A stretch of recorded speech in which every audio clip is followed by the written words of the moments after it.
So now we are starting the choric song. Choric song is the song which was sung by Ulysses and his Marinus. All together, they are singing this song, and they have become so lethargic, so uh, less of devoid of enthusiasm, and so that's why they don't want to go to, yes. हाँ उज्ज्वला बोलो.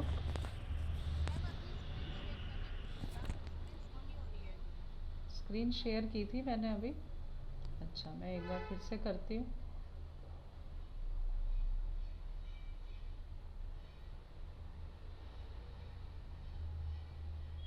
हाँ, अब हो रही है screen share.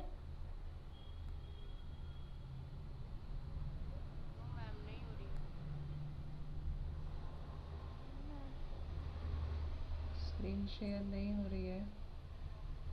क्यों नहीं हो रही भैया? नाउ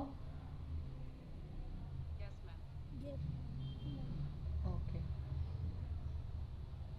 एक बार देख लेते हैं स्क्रीन रिकॉर्डर भी चल रहा है कि नहीं चल रहा है. yes, it is also going on.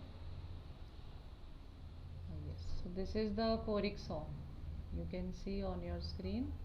Choric song is the song which was sung in chorus by Ulysses and his Marinus. They are all singing together. So what they are singing? There is sweet music here that softer falls. So now in the first part we had seen the visual beauty of that place, the visual beauty. Okay, that how that place is looking like, the beauty, the scenic beauty. Okay, what you will say? Scenic, SCENIC. The scenic landscape, the scenic beauty is described in the first part. Okay, visual beauty. And now here you can see the poet is talking about the audible beauty, or you can see the beauty of the sounds which can be heard in that surroundings. So audible beauty you will call it. Okay, AUDAL, audible beauty, and visual beauty. So visual beauty is what you are perceiving through your eyes, what you can see is visual beauty, and audible beauty what you can listen through your ears. So here the place is also rich in audible beauty, because from all the surroundings the Ulysses and his mariners were able to listen, melodious sounds were coming in their ears. So which melodious sounds were these? Sweet music, hear that softer falls. So soft music was coming in their eyes from somewhere, and where it was coming? Then petals from blown roses on the grass. The music was so soft. It was softer than. So we are comparing. You can see softer than. Comparative adjective is used. Softer than petals. So when petals, जब गुलाब की जो पत्तियां हैं, वो जब पौधे में जब गुलाब उगता है और उसमें से पत्तियां टूट कर नीचे गिरती हैं, तो उसके गिरने से जो साउंड पैदा होता है, बिल्कुल सॉफ्ट सा साउंड, उससे भी सॉफ्ट म्यूजिक वहाँ पर उनको सुनाई दे रहा था. ओके. और नाइट ड्यूज, और या फिर जब रात में ओस की बूंदें स्टिल वाटर में गिरती हैं, एकदम शांत पानी है, एकदम ठहरा हुआ सा पानी है, उस पर जब उसकी नाइट ड्यूज की जो बूंदें हैं, ओस की बूंदें जब उस पर गिरती हैं, तो उससे जो म्यूज़िक पैदा होता है, of shadowy granite in a gleaming pass. तो इतना सॉफ्ट म्यूजिक वहाँ पे उनको सुनाई दे रहा था. The surroundings were filled with so soft music, then the music of the roses petals which blow on the grass, which fall on the grass, or the music which is produced by night dews when they fall in the still water between walls. तो between walls किसके लिए आ रहा है यहाँ पर? जो cliffs हैं, जो चट्टानें हैं, वहाँ पर उसकी वैली की, उस वैली के बीच में जहाँ पानी भरा हुआ है तो दोनों तरफ वॉल्स हैं, और वॉल्स से वो जो आवाज़ है वो एको होती है, गूंजती है। तो ये वॉल्स किसकी हैं? Walls of shadowy granite. तो आपको ये कंफ्यूज नहीं होना है कि ये शेडोई ग्रेनाइट किसके लिए आ रहा है। शेडोई ग्रेनाइट आ रहा है उन क्लिफ्स के लिए, उन रॉक्स के लिए which are there among the valleys in a gleaming pass. Gleaming pass means the reflection of the moon is gleaming, is reflecting on the water and in the on the walls. Walls पर और पानी पर किसकी रोशनी reflect हो रही है? Night dues की।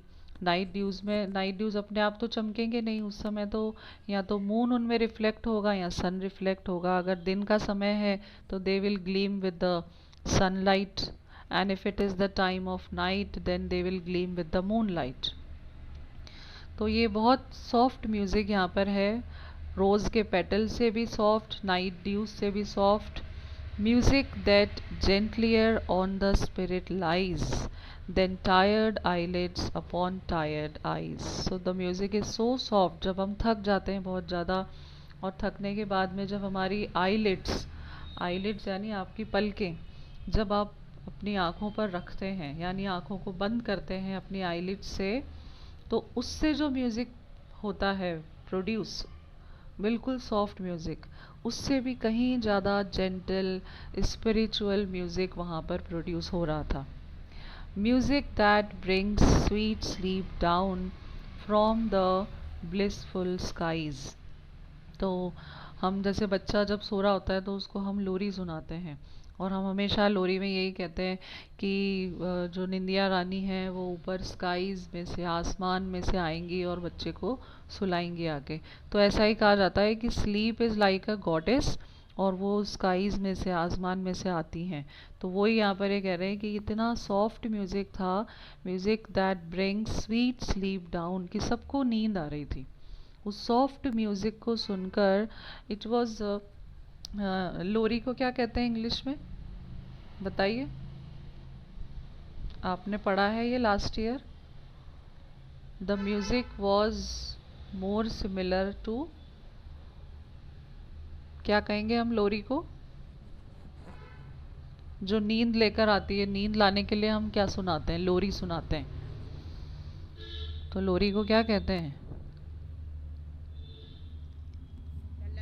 lullaby. Yes, so the music was more similar to the lullaby, that it was able to bring down the sleep. इतना सॉफ्ट म्यूज़िक था कि वो निंदिया जो ऊपर रहती हैं स्काईज में, गॉडेस ऑफ स्लीप, वो भी नीचे आ गई थी from the blissful skies, from the heavenly place of sky. ठीक है, ब्लिसफुल मीन्स हैप्पी भी होता है, हेवनली भी होता है। तो ये इन लाइंस में इन्होंने किसको डिस्क्राइब किया है? यहाँ की ऑडल ब्यूटी को, यहाँ की साउंड्स को, कि कैसे साउंड्स चारों तरफ से सुनाई दे रहे थे, सो सॉफ्ट। तो आप देख सकते हैं कि कितनी शांत जगह वो होगी जहाँ पर कि एक पेटल के गिरने की भी आवाज़ उनको सुनाई दे रही थी। Here are cool mosses deep.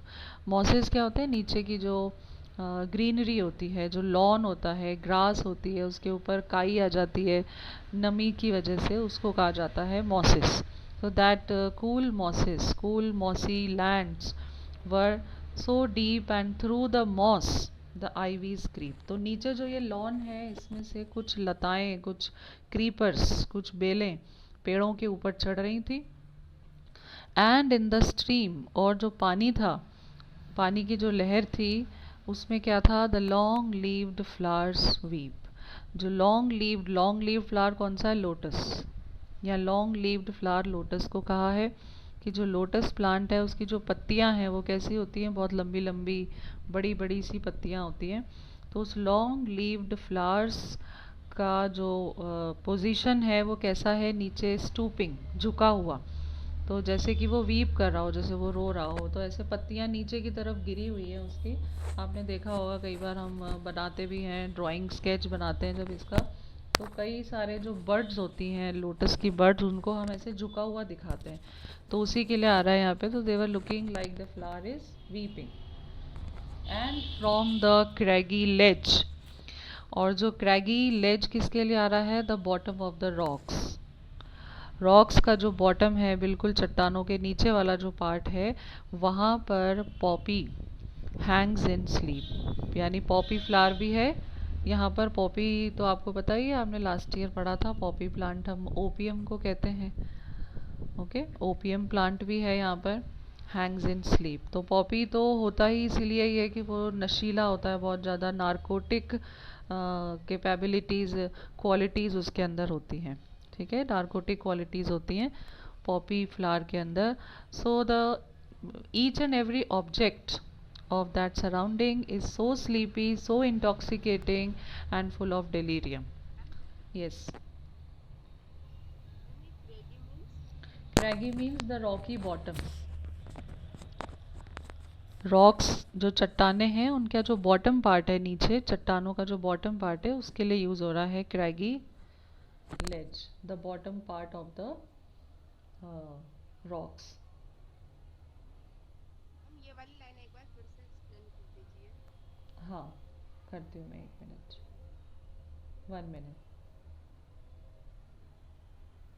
ये क्रैग्स, क्रैग्स तो आपने उसमें भी पढ़ा था, आपकी जो वो पोएम थी, break break break, break break break में भी आपने देखा था ऑन दाई क्रैग्स।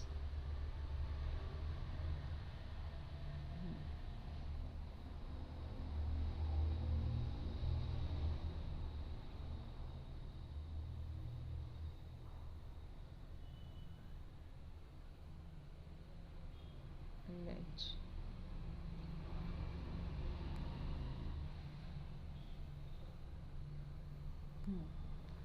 हाँ यही है यहाँ पर भी, इसका भी 1 मिनट।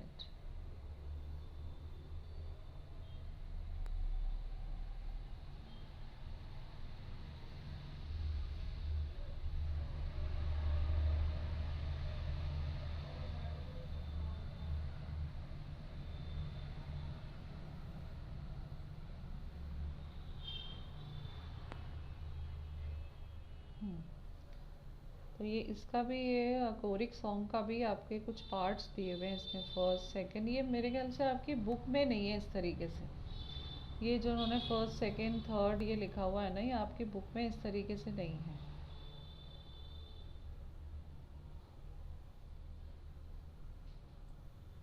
कोई बात नहीं, उससे कोई फ़र्क नहीं पड़ता। हाँ, तो यहाँ पर पोएट क्या कह रहे हैं? The music in the surroundings is so sweet, so melodious that the mariners and the hero itself, Ulysses, is feeling so sleepy. The ivies are creeping from the mossy lands, and in the stream of water, some long-leaved flowers are in the position of weeping condition, means they are stooping towards the water, water की तरफ झुके हुए हैं उनके birds, उनके flowers. And from the craggy ledge and from the rocky shores, उनके जो किनारे हैं, क्रेगी का मतलब रॉकी, और बहुत ज़्यादा जिग जैग भी जिसके लिए यूज़ कर सकते हैं आप इसको। जिग जैग जो चीज़ होती है ना, चट्टाने जैसे जिग जैग बनी हुई होती हैं, तो टेढ़े मेढ़े जो किनारे हैं, टेढ़े मेढ़े किनारों के लिए पोएट ने वर्ड यूज़ किया है क्रैगी लेज। तो यहाँ पे फ्रॉम दीज क्रैगी और जिग जैग, विंडिंग, विंडिंग भी एक वर्ड यूज़ होता है, घूमे हुए से। So from these winding, craggy, rocky bottoms, the poppy hangs in sleep. तो किनारे की तरफ पॉपी प्लांट्स भी लगे हुए हैं, और उन पॉपी प्लांट्स में जो पॉपी फ्लावर्स हैं, they are also hanging, but they are in sleepy mode, in slumberous mode, means they are still not blossomed fully. अभी वो पूरी तरीके से खिले नहीं हैं पॉपी प्लांट्स, और वो स्लीपी मोड में नीचे झुके हुए हैं। ठीक है, फिर आपको, हाँ उज्ज्वला, समझ में आ गया? यहाँ पे जो, यस मैम, ये समझ में आ गया। और मैम यहाँ पे जो म्यूजिक की बात हो रही है, वो कौन सी म्यूजिक है?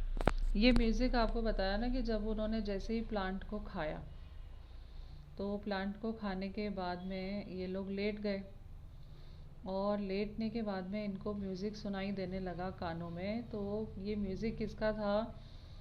वहाँ पर जो प्लांट्स हैं, फूल हैं, उनकी पेटल्स कुछ ग्रास पर गिर रही थी, और ओस की जो बूंदें थी, नाइट ड्यूज, वो पानी में गिर रही थी। तो ऐसे टपकने की आवाज़ आती है, तो वो इको होके साउंड आ रहा था। और जब ये इतने थके हुए थे, आपको मैंने बताया था सराउंडिंग्स, मतलब इसकी जो बैकग्राउंड है, कि ये 10 साल तक ये ट्रोजन वॉर को लड़कर आए थे, तो इतना थक चुके थे। तो ये सारे बहुत ही थके हुए हैं। तो ये tired eyelids upon tired eyes, इनके लिए ही आ रहा है कि इन्होंने जैसे ही अपनी टायर्ड आईज पर टायर्ड आईलिड्स को रखा, तो उनसे भी जो म्यूज़िक प्रोड्यूस हुआ वो भी इन्हें सुनाई दे रहा था। तो ये यहाँ पर कहने का मतलब ये है कि वो जगह इतनी पीसफुल है, इतनी शांत है, कि इतना बिल्कुल माइन्यूट सा जो साउंड है वो भी उनको सुनाई दे रहा था, और उनको एक म्यूज़िक की तरह वो अपीयर हो रहा था। तो म्यूज़िक तो इन्होंने 3 ही बताए हैं, 3 ही चीज़ों को इन्होंने म्यूज़िक में काउंट किया है। एक तो rose petals falling on the grass, night dews falling in the still water, and the tired eyelids the tired eyelids when falling upon the tired eyes। ये 3 साउंड ही बताए हैं यहाँ पोएट ने, कि ये 3 साउंड उनको सुनाई दे रहे हैं, और आंखें बंद हो गई, और फिर उनको जैसे लोरी सुनते सुनते हमें नींद आ जाती है, वैसे ही ये जो म्यूज़िक था ये उनके लिए एक ललबाई की तरह था, और उनको नींद आने लगी। और स्लीप कहाँ से आ गई? From the blissful skies, heavenly skies से नींद उतर कर नीचे आ गई। और फिर उन्होंने वहाँ के ये क्रीपर्स को, फ्लावर्स को, पॉपी को, इसके बारे में बताया है। तो ये तो अब सोना चाहते हैं, बस इनको तो नींद आ रही है। और थोड़ी देर बाद में फिर ये क्वेश्चन करते हैं, क्वेश्चनिंग मोड में आ जाते हैं, इंटरोगेटिंग मोड में आ जाते हैं, और खुद से ही क्वेश्चन करते हैं कि हमारे साथ ही भगवान ने ऐसा क्यों किया। Why are we weighed upon with heaviness and utterly consumed with sharp distress, while all things else have rest from weariness? बाकी तो किसी भी चीज़, कोई भी थकता नहीं है, रोज़ अपने आप खिल जाता है, हवा उसको खिला देती है, पेड़ उस पर बर्ड पैदा कर देता है, किसी को कोई मेहनत नहीं करनी पड़ती। Nobody is toiling as much as we are. तो हमें ही भगवान ने इतना weighed upon, why are we burdened, okay, weighed upon means why are we burdened with heaviness, with so heavy works like fighting in the wars, sailing the ship, okay, why are we given such hard task of struggling with our lives? ये सारे struggles, ये ups and downs हमारी life में क्यों भगवान ने लिखे? And utterly consumed, हम हमारी पूरी लाइफ, अटरली जो वर्ड होता है वो किसके लिए यूज़ होता है? कंप्लीटली, कंप्लीटली हम हमारी लाइफ में कंज्यूम्ड रहे with sharp distress. Sharp distress means the struggles, the frustrations, the disappointments, यही सब हमारी लाइफ में चलता रहा। जबकि बाकी सारी जो दुनिया की चीज़ें हैं, while all things else have rest from weariness, उनको तो वेयरीनेस कभी फील ही नहीं करनी पड़ती। They are free of fatigue, fear of weariness, free of any liabilities, responsibilities, and no struggles are there in their lives. All things have rest, सब rest कर रही हैं सारी चीज़ें। why should we toil alone? तो हम ही क्यों toil करते रहें? why should we be only the hard workers? Hard workers means toiling people, हम ही क्यों टॉयल करते रहें, हार्ड वर्क करते रहें?